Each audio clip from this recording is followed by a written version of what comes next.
Hey guys, my name's Allis. Welcome to my channel, and if you're not new, thank you so much for coming back for another video. For today's video, we're going to be doing another pick or pass. Last week was a pick or pass. This week is a pick or pass.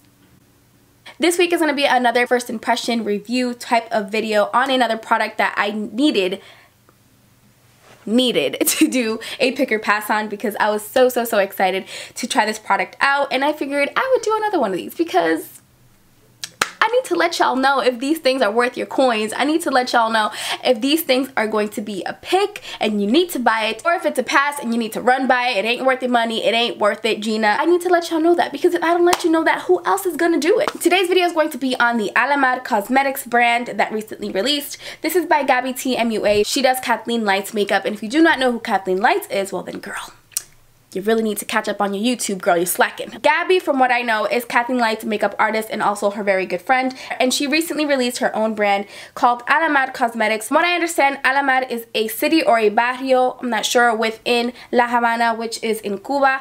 And I'm not too familiar because I'm not Cuban myself. However, from what I understand, Alamar is a place in Cuba. So now that we've understood that, I did want to give it a quick shout out, and I really wanted to try this out. Not so much because it is a new makeup brand, although that is what drew me to it. It is more so the story behind it. I just love that this brand embodies so much of the Latin culture and so much of what it is to be a Latino. From what I see on Instagram stories, I'm always seeing Gabby and her family and close friends, from what I assume, just in there really celebrating and packaging everything that they're doing. It's so much love and just really putting their heart and soul into this brand, and I just can really respect that. I love to see people put their hard work and soul and passion into a project and make it become a reality. But when it's a Latina doing it, I mean, it just hits home a little bit more for me because I'm Dominican. I just absolutely love it. That was a little bit of a whirlwind there, and I didn't mean to get all corny and whatever, but I just really wanted to tell you guys that I am really loving this palette. I'm loving this brand, and I'm so excited to see what else they come out with. So yeah, I'm sorry for the long intro. If you want to see my overall thoughts on this palette, if you want to see how I got this makeup tutorial, if you want to see some swatches on this good stuff right here, then go ahead and keep on watching. So like I had mentioned earlier, what we're going to be talking about right now is the Alamar Cosmetics new palettes that we have here. I'm so excited to be talking about this today, you guys. This is what it looks like. It is a beautiful yellow little book. It opens up like a book, so I'm calling it a book, with the logo right here, Alamar Cosmetics. On the side it says Reina del Caribe, which is the name of the palette. So once you open it up here, it has magnets right here which help it, so it has a magnetic enclosure. So if you're going to take this traveling with you, or anywhere that you go, that you take it with you, it'll be nice, because then that way your palette is going to be nice and secure. It's going to be closed up, and it's not going to be opening up on you and compromising your shadows. So once you open it up, it has 8 beautiful shades right here. These top 4 right here are either going to be metallic shimmers or just shimmery shades, and all these bottom ones right here are velvety mattes. It doesn't have a mirror, which I kind of wish that it did have, because I'm a big fan of mirrors of the palette. So this palette goes for $28, which to me isn't that bad, just because if you think about it, these shadows are pretty big. I'm going to compare it to a quarter, because these shadows are about as big as a quarter. Ooh, I hope it didn't fall in. Which, as you guys can see right here, is a pretty fair size for an eyeshadow. Usually they're not that big, so this is really good. So I personally think it's a fair price. I think if it was anywhere upwards of like the $30+ range, it would be a little bit pricey. But for me, $28 is a comfortable price, and it is a fair price for these shadows that you're getting, and also the quality that you're getting, because I have already swatched these and they are absolutely beautiful. So speaking of swatches, let's go ahead and jump right in so I can show you guys how these beautiful shades swatch. The first shade is called La Costa, which is a high shine shimmer, and it is described as a pearly champagne with pink highlights.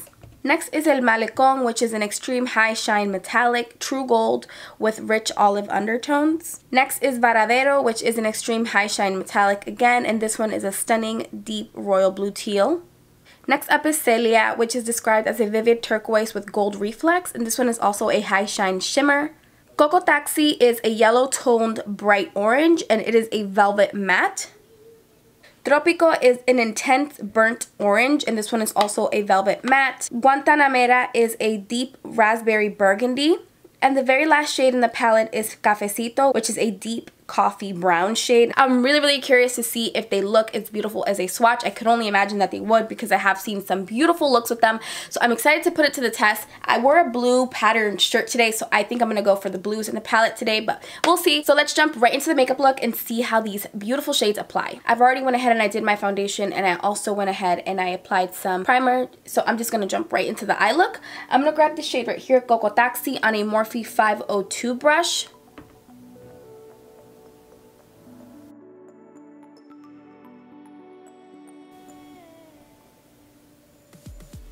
Well, that blended really nicely. So once you initially apply it, it does apply with a lot of pigment, but it really didn't take much effort to really blend it out. I'm going to grab the shade Tropico on a Morphe M433. And I'm going to apply this really dead into the crease just to give it a little bit more depth.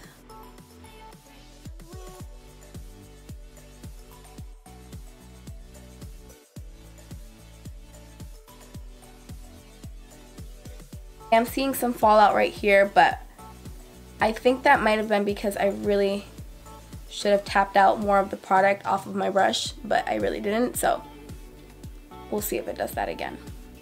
So now that I've tapped out the excess, yeah, there's not that much fallout this time.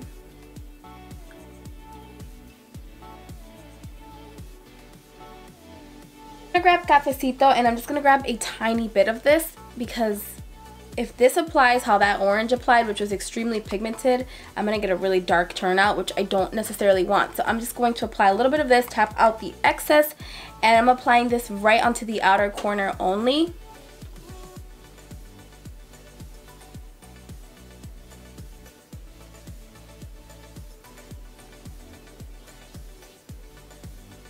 Now I'm going to grab Varadero, and I'm going to apply this right on my eyelid portion, but like towards the end here. So like towards the outer corner of my lid. Does that make sense? Probably not, but you know what I mean, like right here. I'm not gonna put it up too high because I do want this blue to be kind of like one of the focal points of this look.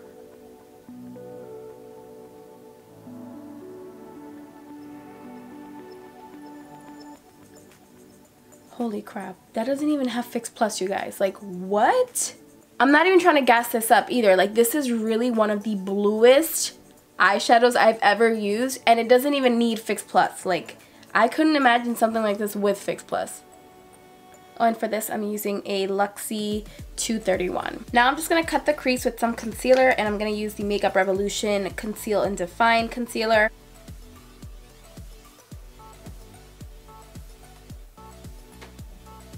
Now once the crease has been cut, I'm going to grab Celia, a flat definer brush, and I'm going to apply this right to the center of the lid.